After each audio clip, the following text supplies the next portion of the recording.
Many decisions on the use of brute force inside the Syrian regime are connected not only to President Bashar al-Assad, but also to a man a couple of years younger, often by the president's side, always in the shadows, his brother Maher. Maher is the kneecapper. He is in charge of keeping the regime in power. Considered more brutal than his brother, the muscle in the family, Maher al-Assad commands the 4th Division and the Republican Guard, elite Syrian military units composed of mostly minority Alawite Muslims, the same sect as the Assad clan.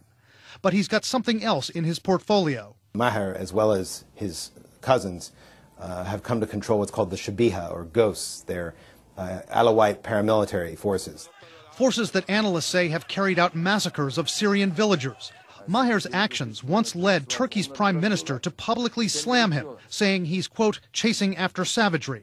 Ted Kattouf is a former U.S. ambassador to Syria who's met with the Assad family. What is the real influence that he personally has over his brother? I think his brother has to be wary of him because he's a hothead. And he's known to be a hothead, and he's known not to have particularly great judgment. But you know, when you're ahead of a mafia-like regime, you depend upon enforcers. A role Maher's relished, experts say, for many years. There's one legendary account of the time his sister was set to marry someone who wasn't exactly up to the family's standards. He is said to have shot his brother-in-law in the stomach in the early days, before the brother-in-law was his brother-in-law, but was trying to marry Bushra. And the father did not approve of the marriage, thought he was low, and Maher was already the enforcer before the father died. The brother-in-law was killed in a rebel bomb attack on the Syrian cabinet a year ago. Maher was believed to have been wounded in that attack and hasn't been seen since. We don't even know. There was rumors that his leg was blown off, he was badly wounded. This could be true. We don't know exactly what condition he is in today.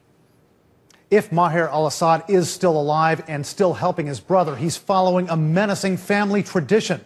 Their late father, dictator Hafez al-Assad, placed his own brother, Rifat, as head of key Syrian security units. Rifat al-Assad was reported as a key figure behind a 1982 crackdown in the city of Hama, in which tens of thousands of Syrian civilians were massacred. Wolf, I know you remember that incident, that whole month-long series of massacres very well.